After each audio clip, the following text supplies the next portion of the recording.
High বন্ধুরা, এই ভিডিওটা শেয়ার করছি 2025-এ সরস্বতী পুজোর ভিডিও। সরস্বতী পুজোকে তো বাঙালির ভ্যালেন্টাইন ডেই বলা যায়, কারণ সরস্বতী পূজাটা বাঙালির কাছে একটা আলাদাই ইমোশন। তো বিয়ের পর এই প্রথম আমার হাজব্যান্ডের সাথে সরস্বতী পুজো কাটাচ্ছি, এবং বিয়ের পরেরই সরস্বতী পুজোটা একদমই স্পেশাল, যেটা আমার নিজের জায়গা থেকে অনেক দূরে। তোমরা সেটা খুব ভালো মতনই জানো, যারা আমার ভিডিও দেখো, যে এখন আমি কোথায় আছি। তো শিলিগুড়িতে থাকলে তো ঘুম থেকে উঠে আগে পুজো দিয়ে তারপরে আমরা বেরিয়ে যেতাম ঘুরতে।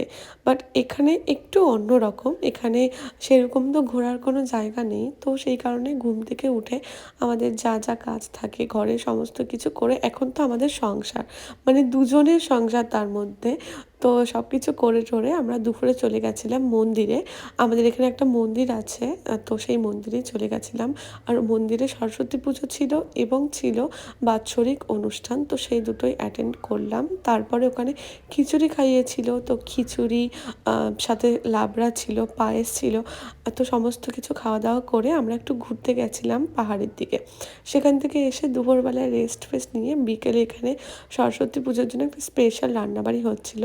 আর এদিন কিন্তু দাদাকে এবং বৌদিকে আমাদের বাড়িতে আমরা ইনভাইট করেছিলাম, যে ওদিন রাতে একটু পিকনিকের মতন করব, সবাই মিলে একসাথে মজা করে খাবো, কারণ এখানে তো দাদা বৌদিরা ছাড়া আমাদের নিজের বলতে আর কেউই নেই।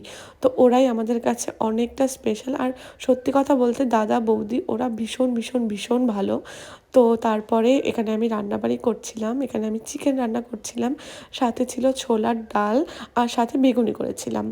তো এগুলোই রান্নাবাড়ি করেছিলাম, আর বৌদিরা সবাই চলে এসেছিলো। তো দাদা আর আমার হাজব্যান্ড মিলে ওদিকে গল্প করছিল, আর আমি বৌদির সাথে গল্প করতে করতে এখানে খাবার টাবার সব বানাচ্ছিলাম।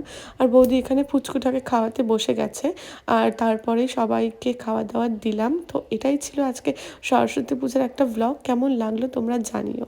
দেখা হচ্ছে নেক্সট ভ্লগে। টাটা।